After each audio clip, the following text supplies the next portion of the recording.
London से एक उद्योगपति, बहुत बड़ा बिजनेसमैन इंडिया आया, मुंबई आया।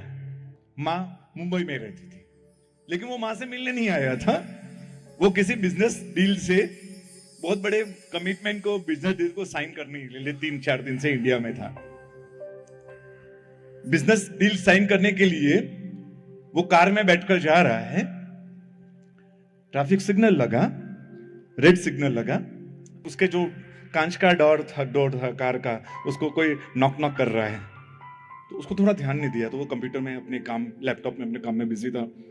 फिर उसने वापस दूसरी बार, 2-3 बार ठक ठक, तो उसने देखा तो उसको कुछ दिख नहीं रहा था, सिर्फ किताबों का ढेर दिख रहा था। सिर्फ किताबें ऐसे जमाई हुई दिख रही थी उसके कांच के दरवाजे के आगे। उसने समझ में नहीं पाया, उसने थोड़ा कांच नीचे किया तो कांच, वो किताबों के पंक्ति के बीच में एक छोटा सा मुंह वो बाहर निकला। साहब, किताब खरीदोगे? नहीं खरीदनी है। साहब, 1-2 ले लो ना, अच्छी किताबें हैं। आज कौन किताब पढ़ता है इस जमाने में? मोबाइल का जमाना है, किताबों का पढ़ने का कहां है? मुझे जरूरत नहीं है। उस बच्चे ने कहा, 10-12 साल का बच्चा था, उसने कहा, साहब आपको जरूरत नहीं है, मुझे जरूरत है, मुझे जरूरत है। आप 2-3 किताबें लोगे तो मुझे बहुत जरूरत वाला काम मेरा पूरा हो जाएगा। साहब, मैं आपको एक खास बात बताऊं, मैं किताबों के साथ दुआएं भी गिफ्ट में देता हूं। हाँ, उसका कोई चार्ज नहीं लेता हूं, दुआएं आपको फ्री में, गिफ्ट में। उसको बहुत इंटरेस्टिंग लगा कैरेक्टर। हाँ, ये तो, उसने कहा, स्माइल आ गया उसके, जो बोले बहुत जबरदस्त मार्केटिंग करता है ये बच्चा। ठीक है, काम कर, तेरी पसंद के 2-4 किताबें दे दे। सॉरी, ये तो बहुत अच्छी है, ये तो उससे भी ज्यादा अच्छी है, इसमें तो स्टोरीज है। वो एक एक बता रहा है, फिर 4-5 किताबें हाथ में लेकर दे दी उसको, पैसे लिए और वो तो भागा। वो पीछे से आवाज आ रहा है, रोक छोटू, रोक, गिफ्ट में दुआएं। हाँ हाँ हाँ, आपके माता पिता 100 साल तक सही सलामत रहे। वो बोले, अरे पैसा मुझसे लिया, दुआएं माँ बाप को देता है।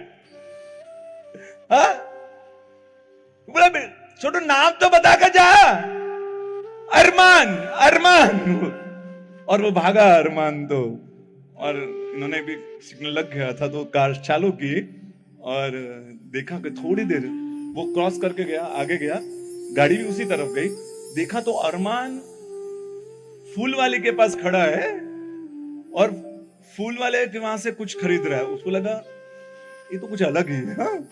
गाड़ी को साइड में पार्क किया थोड़ा सा, देखा अरमान कर क्या रहा है पैसों से जो मैंने दिया।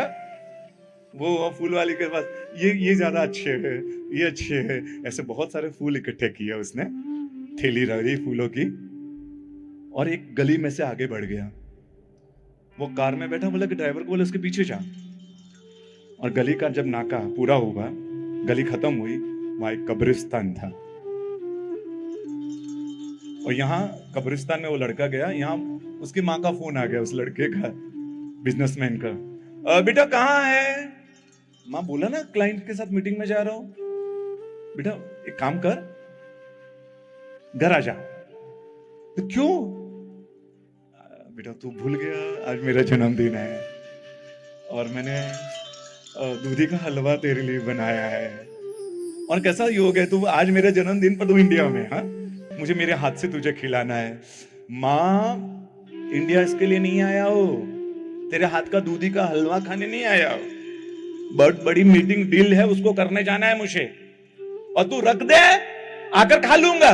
और तेरे हाथ से या मेरे हाथ से दूधी के हलवे में कुछ फर्क पड़ता है क्या? दूधी का हलवा ही रहता है, रख दे बोला ना तुझे। और फोन काट दिया उसका। 2-3 बार माँ का फोन वापिस आ रहा है।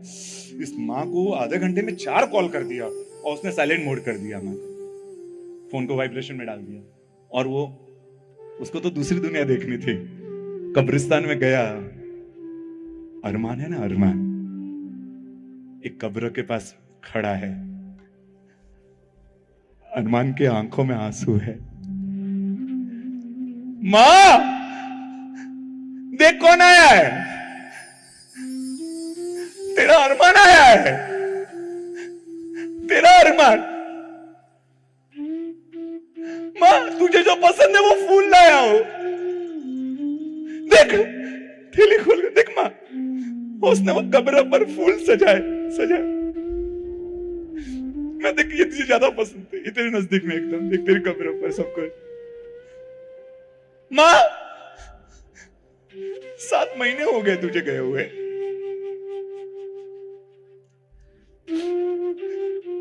तुझे अरमान की कुछ फिक्र नहीं।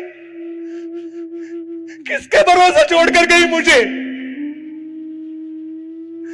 जो मेरी फिक्र करती थी तो वो तो दुनिया में है ही नहीं। किसके भरोसे छोड़कर गई? मां, कल मेरा जन्मदिन है। खुदा का वास्ता, खुदा से लड़कर आना, खुदा को मना कर आना, रिक्वेस्ट करके आना कि एक दिन के लिए घर जाना चाहती हूं।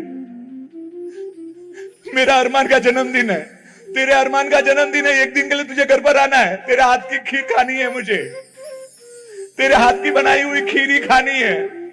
मां प्लीज, खुदा से लड़कर आना, झगड़ कर आना, मना कर आना, पैर पड़कर उसको कहना कि मेरे बेटे के पास मुझे एक दिन के लिए भेजो। मेरा बेटा मुझे बहुत याद करता है और अरमान तुझे बहुत याद करता है। माँ, मुझे कोई पास में बैठकर मुझे मेरी फरमाइश का खाना खिलाने वाला नहीं है। शाम को ये बनाने वाला कोई पूछने वाला नहीं है। गली में क्रिकेट खेलूं तो ये कोई कहने वाला नहीं कि बेटा टाइम हो गया घर पर खाना खा ले, कोई कहने वाला नहीं है। माँ, तुझे कल आना है। और वो रो रहा है। यहां पर वो लड़के के जो बिजनेसमैन था, उसको तो काटा तो खून नहीं, उसका खून कांप रहा है, उसका शरीर कांप रहा है कि थोड़ी देर पहले मां को मैंने क्या कहा है दूधी के हलवे के लिए। उसने फोन लगाया मां को, मां तेरा बेटा आ रहा है, अभी आ रहा है, कहीं जाना मत मां, प्लीज कहीं जाना मत, रुक जाना मेरे लिए, अभी आ रहा, तेरे हाथ का हलवा तेरे हाथ से ही खाना है। मां मैं आ रहा हूं।